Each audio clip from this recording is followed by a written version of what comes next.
नमस्कार, मी माधव भालेराव. हिंदवी बाणाच्या विशेष कार्यक्रमामध्ये आपलं सर्वांचं स्वागत. नुकत्याच राज्यामध्ये नगरपालिका आणि नगरपंचायतीच्या निवडणुका पार पडलेल्या आहेत. थेट जनतेतून नगराध्यक्ष निवडून आले असल्याने अनेक नगरपालिकेमध्ये नगराध्यक्ष एका पक्षाचा आणि नगरसेवक हे दुसऱ्या पक्षाचे अशी बऱ्याच नगरपालिकेमध्ये स्थिती निर्माण झालेली आहे. त्यामुळे येणाऱ्या 5 वर्षांमध्ये नेमका विकासाला खीळ बसेल का, या संदर्भामध्ये अनेक तर्कवितर्क लढवल्या जात आहेत.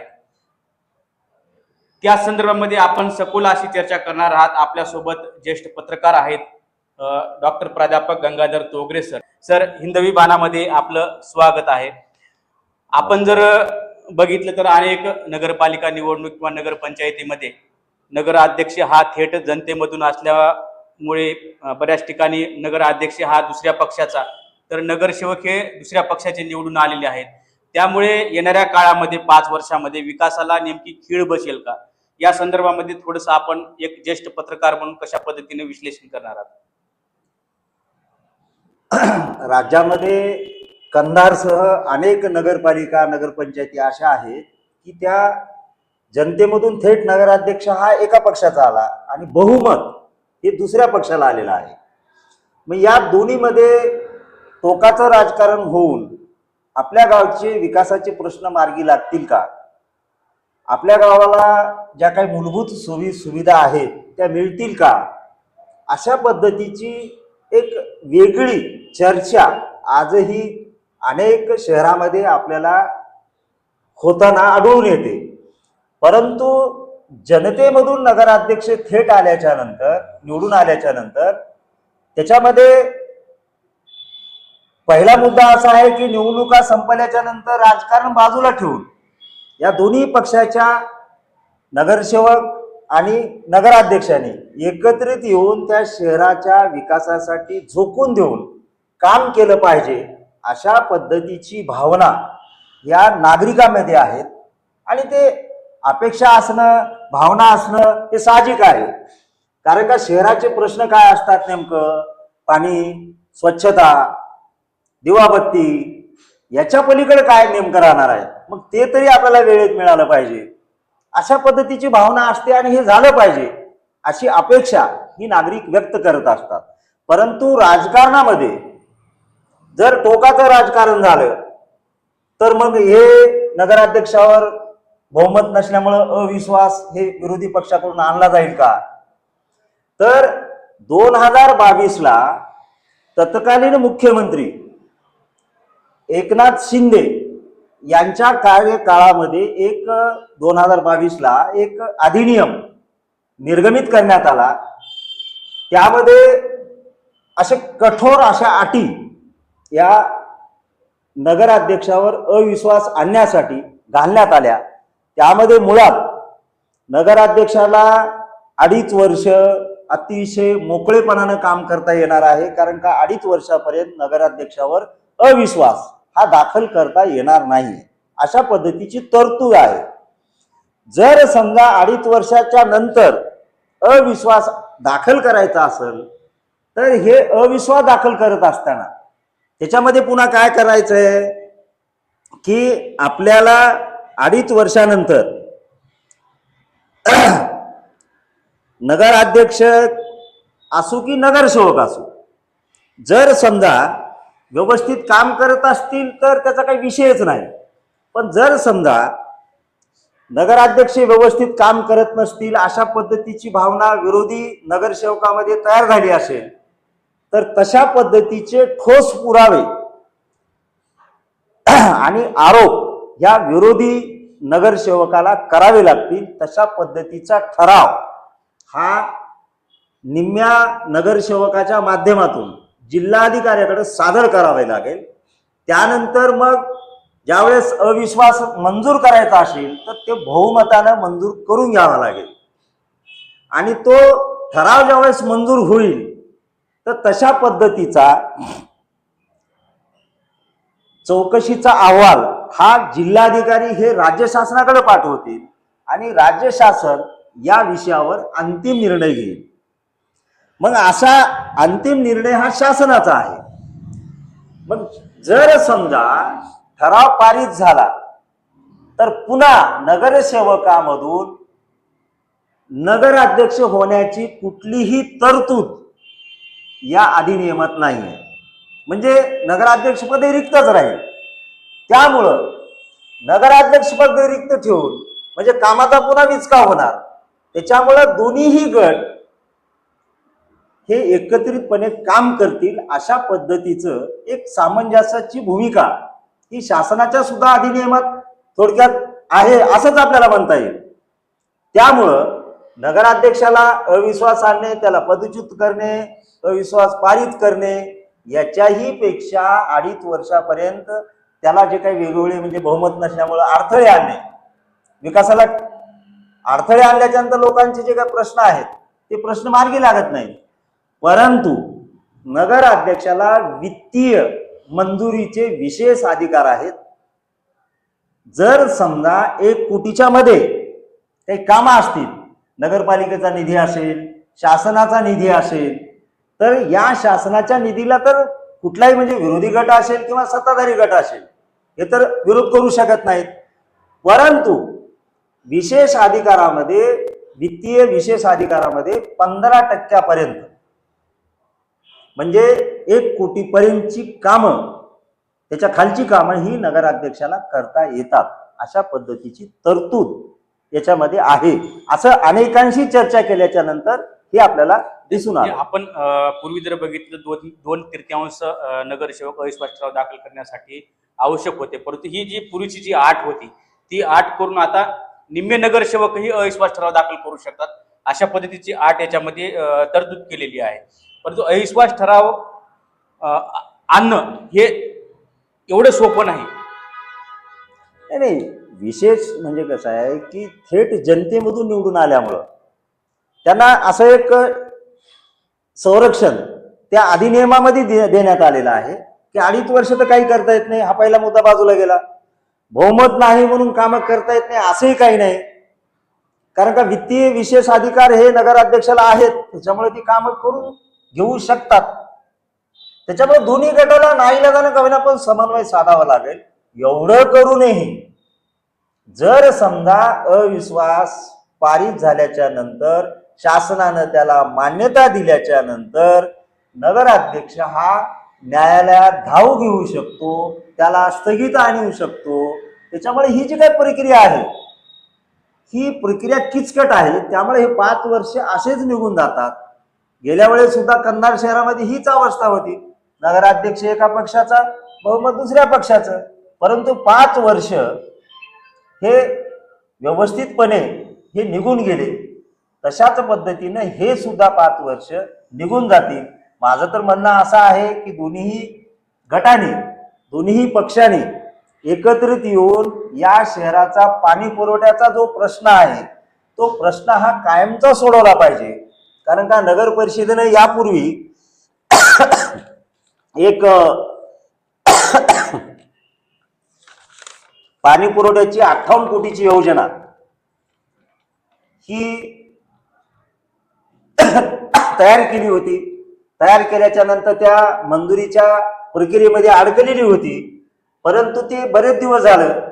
तर त्या पाणी पुरवठा योजनेला तुम्ही पुन्हा त्या योजनेचं नूतनीकरण करून ती योजना कशी मंजूर होईल हे दोन्हीही गटाने या ठिकाणी एकत्रित येऊन विकासासाठी आमचा पक्षभेद, आमचं राजकारण बाजूला ठेवलो अशा पद्धतीचा एक संदेश या शहरातल्या नागरिकांना या दोन्ही गटाने दिलं पाहिजे. अशा पद्धतीची भूमिका ही राजकीय वर्तुळामध्ये आजही ही चर्चिली जाते. 58 कोटीची जी योजना आहे ती दोन्ही गटांनी एकत्र येऊन जर त्याला सहमती दिली आणि हे जर काम चालू झालं तर कंधारकरांचा पाण्याचा कायमचा प्रश्न मिटणार आहे. हे जरी वास्तव असलं हे 2 गट एकत्र येतील असं तुम्हाला वाटतंय का? काल परवाच आमदार प्रताप पाटील चिखलीकर यांनी लोहामध्ये पदग्रहण सोहळा होता नगराध्यक्षाचा, त्या ठिकाणी त्यांनी असं एक ओझरतं सांगून टाकले त्यांनी की बाबा कंधारला सुद्धा मला विकासासाठी निधी द्यायचा आहे. याचा अर्थ काय झाला? कंधारच्या विकासासाठी ते कटिबद्ध आहेत. मग कटिबद्ध असल्याच्या नंतर आणलेला निधी नगराध्यक्ष आणि इथले नगरसेवक हे एकत्रित मिळून काम करणारच आहे, असा एक ओझरचा उल्लेख त्यामध्ये आपल्याला दिसून येईल. समजणे वाले को काफी इशारा.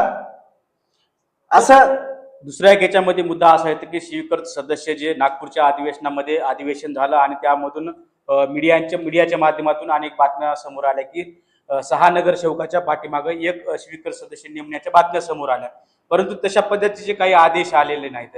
नेमकं ही स्वीकृत सदस्याची निवड कशा पद्धतीने असणार आहे? कंधार नगर परिषदेची सर्वसाधारण सभा ही 15 जानेवारी 2026 रोजी आहे. या सभेमध्ये उपनगराध्यक्षाची निवड होणार आहे. ज्यांचं बहुमत आहे ते उपनगराध्यक्ष होणार आहेत. राष्ट्रवादी काँग्रेस अजित पवारकडे आज घडीला बहुमत असल्यामुळं उपनगराध्यक्ष हा राष्ट्रवादी काँग्रेस अजित पवार गटाचा होणार आहे, याच्यामध्ये काही शंकाच नाही. राहिला विषय स्वीकृत सदस्याचा. स्वीकृत सदस्य हे आपली संख्या ही 20+1 म्हणजे नगराध्यक्ष अशी 21ची आहे. 21ची असल्यामुळं 10ला 1 अशा पद्धतीने एक स्वीकृत सदस्य आहे. मग 2 स्वीकृत सदस्य असल्या कारणानं एका गटाला 1 सदस्य, दुसऱ्या गटाला 1 सदस्य, ही अशा पद्धतीची निवड होणार आहे. तिसरा स्वीकृत सदस्य नाही.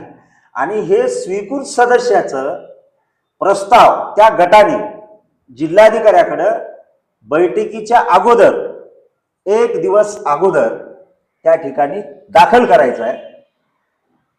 त्यानंतर सभेमध्ये त्याच्यावर शिक्कामोर्तब होईल. कारण का त्यांनी जिल्हाधिकारी हे त्या प्रस्तावावर ज्या काही त्रुटी असतील किंवा काही वेगवेगळे बाबी असतील तपासतील. तशा पद्धतीचा अर्ज या गटाने दाखल करायला पाहिजे की बाबा हे आमच्या गटाकडून हा अर्ज स्वीकृत सदस्याचा. एकंदरीत आपण जर कायद्याच्या बाजूने जर बघितलं तर नगराध्यक्षावर अविश्वास ठराव आणणं हे तेवढं सोपं नाही. आणि आता जे लोकांमधून नगराध्यक्ष निवडून आलेले आहेत त्यांनाही जवळपास असं शासकीय जे कागदपत्र जर बघितलं तर 5 वर्ष जवळपास पूर्ण करतील असंच एकंदरीत चित्र दिसत आहे. परंतु राज्यामध्ये कलेक्टर जिल्हा अधिकाऱ्याच्या माध्यमातून हा प्रस्ताव शासनाकडे पाठवायचा आहे आणि त्या ठिकाणी मग नगरविकास खातं ठरवणार आहे की अविश्वास करायचं की न करायचं. मग ज्या ज्या पक्षाची सत्ता जर असेल वरच्या लेवलला आणि या ठिकाणी समजा काँग्रेसचं नगराध्यक्ष आहे परंतु राष्ट्रवादीकडे नगरसेवक जास्त आहेत, अशा ह्याच्यामध्ये शासनाने निर्णय घेतल्याच्या नंतर काय भूमिका राहणार? नाही, आता नेमकं कसं आहे, अविश्वास ठराव मंजूर झाला 2.5 वर्षाच्या नंतर दाखल झाल्यावर प्रस्ताव अविश्वासाचा मंजूर झाला. तशा पद्धतीचा अहवाल जिल्हाधिकारी देतील, शासनाकडे पाठवून देतील. पाठवून दिल्याच्या नंतर मग शासन त्याच्यावर विचार विनिमय करणारच आहे. मग राज्यामध्ये जर समजा त्यांच्या पक्षाचा म्हणजे सत्ताधारी जे कोणी पक्ष असतील राज्याचे त्यांच्या नगराध्यक्षावर जर समजा अविश्वास ठराव मंजूर झाला तर ते असं थोडंसं म्हणजे कालहरण होणार आहे. म्हणजे त्याच्यावर वेळ काढू धोरण राहणारच आहे. परंतु विरोधी पक्षाच्या जर समजा अविश्वास ठराव दाखल झाला आणि मंजूर झाला तर त्याला तात्काळ मंजुरी मिळेल अशा पद्धतीची भीती सुद्धा ह्या विरोधी पक्षाच्या नगराध्यक्षाला राहणारच आहे. हे तर साहजिकच आहे. आपण जर एकंदरीत कंधार नगरपालिकेच्या संदर्भामध्ये चित्र जर बघितले तर काँग्रेस पक्षाचे या ठिकाणी 5 नगरसेवक आहेत, वंचित बहुजन आघाडीचा 1 नगरसेवक आहे. 2.5 वर्षाच्या नंतर हा जर प्रकार जर झाला आणि राज्यामध्ये आणि केंद्रामध्ये महायुतीचं सरकार आहे, जर भविष्यामध्ये कारण निवडणुकीच्या काळामध्ये हे बोलले जात होते की अशोकराव चव्हाण सध्या भाजपमध्ये असल्याने या ठिकाणी त्यांचा पाठिंबा हा इथल्या काँग्रेस पक्षाच्या उमेदवाराला आहे. भविष्यामध्ये ते त्यांचा सहारा घेऊनही नगराध्यक्ष टिकवण्यासाठी प्रयत्न करतील असं वाटतं? नाही, जनतेमध्ये असलेली चर्चा, तर्क वितर्क वेगळे, परंतु अशोकराव हे भाजपमध्ये आहेत, इथले नगराध्यक्ष काँग्रेसचे आहेत. मग त्यांना म्हणजे असं पाठबळ देतील का, हा एक महत्वाचा मुद्दा आहे ना, महत्वाचा प्रश्न आहे. परंतु त्याच्याही पेक्षा पुढे जाण्यापेक्षा हा प्रश्न जिल्हा लेवलला राज्य पातळीवर घेऊन जाण्यापेक्षा या शहराचे नगराध्यक्ष शहाजी नळगे, विरोधी गटाचे राष्ट्रवादी काँग्रेस अजित पवार गटाचे प्रमुख नेते हे जर एकत्रित बसल्याच्या नंतर यांच्यामध्ये विकासाच्या संदर्भामध्ये सखोल चर्चा झाली, कुठल्या कामाला प्राधान्य द्यायचं, समन्वय साधायचा आणि हे प्रश्न मार्गी लावायचे, अशा पद्धतीनं झाल्याच्या नंतर वाद विवाद काटश राजकारणाचा हा सारीपाट सरळ हा बंद होईल. नाही सर, आपण जर हे बघितलं तर आमदार प्रताप पाटील चिखलीकर यांनाही नळगेवर अविश्वास ठराव आणणं म्हणजे तेवढं सोपं नाही. कारण ही जी नगराध्यक्षाची निवडणूक जी होती, नगर म्हणजे ओबीसी आरक्षण जे होतं ओबीसीला सुटलं होतं आणि त्यामधून मराठा समाजाचा कॅन्डिडेट हा नगराध्यक्ष झालेला आहे. आणि प्रताप पाटील चिखलीकर यांनी समजा अविश्वास ठराव दाखल करण्यासाठी प्रयत्न केला तरी एक प्रकारे मराठा समाजामध्ये रोष निर्माण होईल. कारण नुकतंच जरांगे पाटलाचं आंदोलन पेटलेलं आहे आणि ओबीसीतून मराठा समाजाचा नगराध्यक्ष झाल्याच्या नंतर कुठेतरी मराठा समाज आहे तो कुठेतरी नाराज होईल. याच्यासाठी ते प्रयत्न करतील असं वाटत नाही. नाही, मुळात कसं आहे, ही जागा इतर मागास प्रवर्गासाठी नगराध्यक्षाची होती. मग इतर मागास प्रवर्गातून जे राष्ट्रवादी काँग्रेसनं जो उमेदवार दिला होता तो त्या सर्टिफिकेट निघाल्याच्या नंतर त्याला काही विषयच नाही, तो कुठल्या जातीचा आणि कुठल्या ह्याचा हा काही विषयच नाही. आणि तुम्हाला एक सांगू का, हे दोन्ही नेते प्रताप पाटील चिखलीकर आणि अरविंद नळगे हे दोन्ही परिपक्व नेते आहेत. या दोघांमध्ये मध्यस्थ जे कोणी असतील या राजकारणामध्ये जे काही या शहरामध्ये, यांनी जर समजा योग्य असा समन्वय ह्या दोन नेत्यामध्ये जर समजा केला तर या शहराचा कायापालट व्हायला काही उशीर लागत नाही.